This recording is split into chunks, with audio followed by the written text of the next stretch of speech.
Hello दोस्तों, कैसे हो आप सब।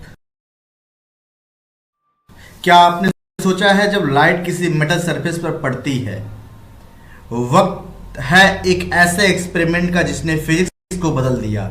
इस एक्सपेरिमेंट को हम कहते हैं फोटो इलेक्ट्रिक इफेक्ट। इससे क्वांटम फिजिक्स की शुरुआत होती है। क्लासिकल फिजिक्स कहता था कि लाइट एक वेव है, मतलब अगर मैं किसी मेटल पर लाइट डालूं तो अगर इंटेंसिटी ज्यादा हो तो इलेक्ट्रॉन्स निकलने चाहिए, लेकिन जब एक्सपेरिमेंटल किया तो कम फ्रीक्वेंसी की लाइट से कोई इलेक्ट्रॉन नहीं निकला। जैसे ही फ्रीक्वेंसी एक लिमिट क्रॉस हुई, इलेक्ट्रॉन्स तुरंत निकल गया।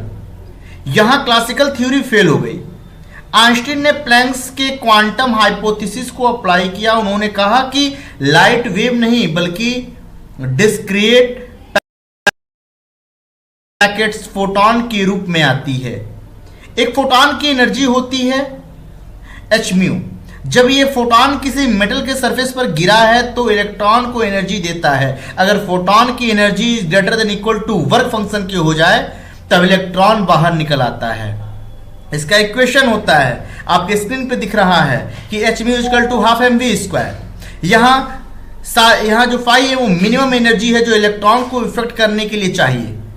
इस इफेक्ट से कुछ क्लियर रिजल्ट मिले। जैसे पहला मिला कि थ्रेशोल्ड फ्रीक्वेंसी जो है, अगर थ्रेशोल्ड फ्रीक्वेंसी मिला, अगर फ्रीक्वेंसी जो म्यू होगा वो इज लेस देन होगा म्यू 0 से, तो इलेक्ट्रॉन नहीं निकलेगा चाहे इंटेंसिटी कितनी हो।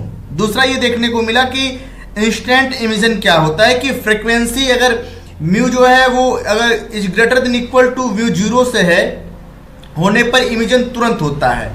तीसरा देखा कि kinetic energy depends on frequency not intensity. Intensity बढ़ने से इलेक्ट्रॉन का नंबर बढ़ता है पर उन्हीं एनर्जी सेम रहती है।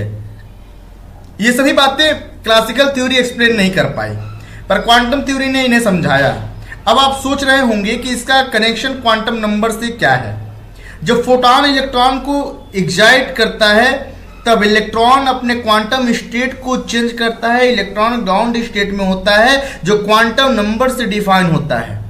जब सफिशिएंट एनर्जी मिलती है वो आयोनाइजेशन से एस्केप कर जाता है, यानी फोटो इलेक्ट्रिक इफेक्ट में फोटॉन इलेक्ट्रॉन को इतनी एनर्जी दे देता है कि वो अपने क्वांटाइज्ड ऑर्बिटल से फ्री हो जाता है। आज फोटो इलेक्ट्रिक इफेक्ट की वजह से हमें मिले solar cells, photo diodes, automatic doors और लाइट सेंसर्स, और सबसे बड़ी बात इससे क्वांटम मैकेनिक्स का जन्म हुआ। तो स्टूडेंट्स, फोटो इलेक्ट्रिक इफेक्ट एक सिंपल एक्सपेरिमेंटल नहीं है, ये एक रेवोल्यूशन था।